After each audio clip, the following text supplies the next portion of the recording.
Ivana Đurđević Herli, 11-1-8-3, 11-3-6-7. Herli ide dalje, ima sljedeći para. Desno nam je Kreševac, njegov legendarni tipo. 2-0 turbo, 4 pogona, 400 konja. Protiv njega Damir Nakić, Audi 5, ne, pardon.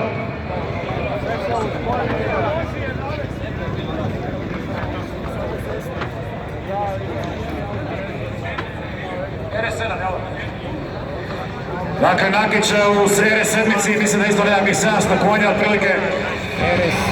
Irid Light, ne znam gdje je čovjek krenuo. Ode on sam od sebe proizvodno. Majstore. Damir Nakić ode, ognjala ga voda, Kreševac mislim da automatski pobjeđuje ovaj fajt, tako? Bože, da, Kreševac pobjednik. Vratit ćemo ga nazad da ne vozi bez veze.